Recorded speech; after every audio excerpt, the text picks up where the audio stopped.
दोस्तों नमस्कार। How can India grow का ये तीसरा वॉल्यूम है।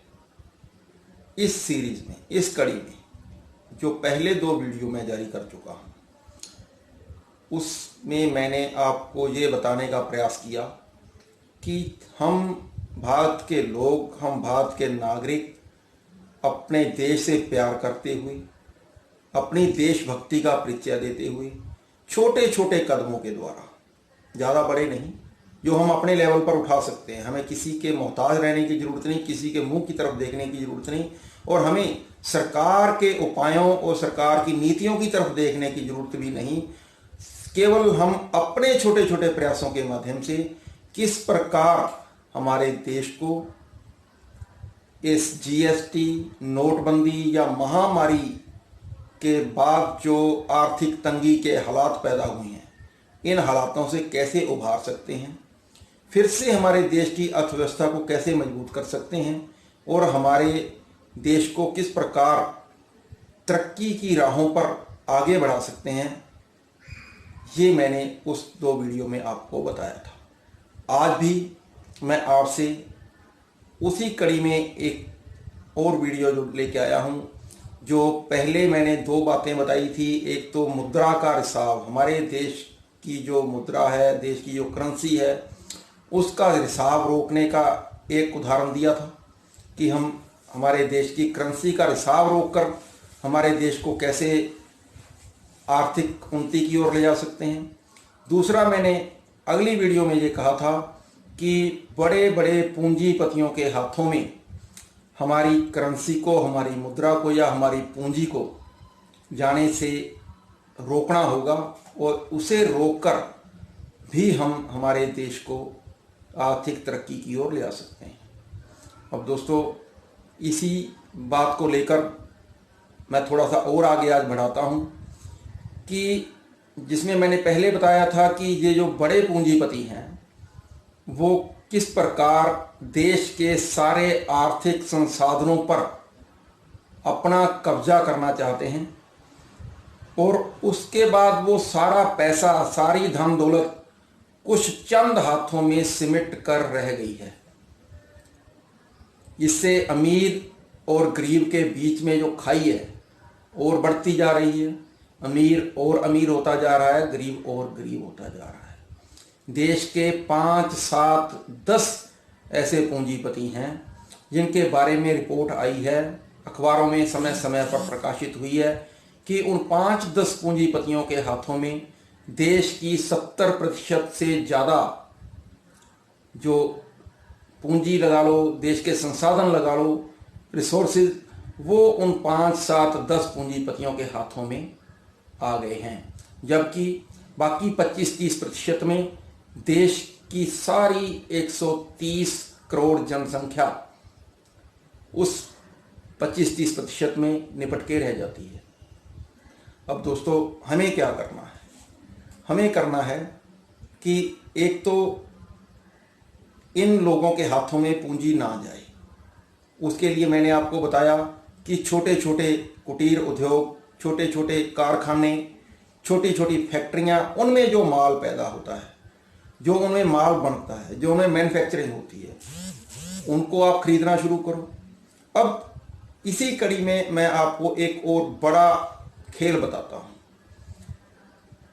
ये जो बड़े पूंजीपति हैं, ये कुछ बनाते नहीं, कोई अपनी फैक्ट्री नहीं लगाते, कोई चीज़ मतलब अपने यहाँ नहीं बनाते, कि कोई किसी कारखाना की इनको ज़रूरत नहीं है। बहुत सारे ऐसे पूंजीपति हैं जिनको कोई कारखाना लगाने की ज़रूरत नहीं है, कोई मैन्युफैक्चरिंग यूनिट लगाने की ज़रूरत नहीं है। वो क्या करते हैं? उन्होंने सिर्फ अपने नाम का एक ब्रांड बनाया हुआ है, और अपने ब्रांड के द्वारा वो सारी चीज़ें बेचती हैं। केवल दूसरी छोटे छोटे कारखानों को वो बोल के उनसे माल तैयार करवाते हैं, और उनके ऊपर अपनी मोहर लगाकर उन्हें आपके सामने पेश किया जाता है, बाजार में आपको प्रस्तुत किया जाता है, और आप उस ब्रांड के आधार पर उस चीज़ को खरीदते हो। माल उसी कारखाने में तैयार होता है, लेकिन उसका नाम बदल जाता है, उस पर ब्रांड बड़ा लग जाता है। तो हम दोस्तों इन लोगों को सिर्फ ब्रांड लगाने के नाम पर पैसा क्यों दें? उस माल का, अपने ब्रांड का उस माल पर ठप्पा लगाने के नाम पर इन्हें हम फालतू पैसा क्यों दें? हम फालतू ना भी दें, उतना भी पैसा दें तो हम सीधा उस कारखाने वाले को क्यों ना दें जिस कारखाने वाले ने वो माल बना के हमें दिया है। दोस्तों, हमें ये सोचना होगा। दूसरा, हमें डायरेक्ट मार्केटिंग की जो कंपनियां हैं, बड़ी बड़ी कंपनियां जो डायरेक्ट मार्केटिंग के क्षेत्र में आई हुई हैं, हमें उनसे गुरेज करना होगा। हम ये सोच लेते हैं कि वो कंपनियां हमें सस्ता माल दे रही हैं।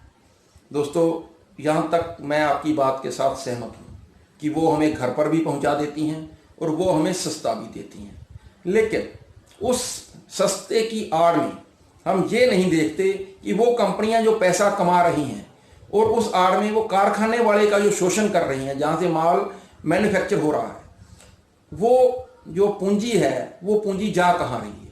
वो जो डायरेक्ट मार्केटिंग कंपनियां हैं वो पूंजी आपके देश से बाहर दूसरे देशों में ले जा रही हैं। आपकी पूंजी का यहाँ नुकसान हो रहा है।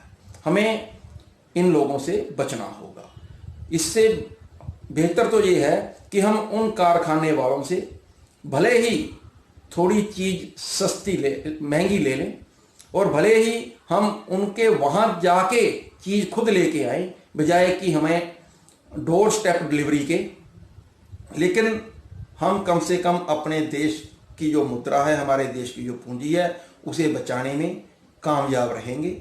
हम अपने देश के जो औद्योगिक घराने हैं, जो छोटे छोटे जो मीडियम क्लास के हैं, उनको एक नई ऊर्जा देंगे और उन कारखानों में हमारे मजदूरों को ज़्यादा से ज़्यादा रोजगार प्राप्त हो सकेगा।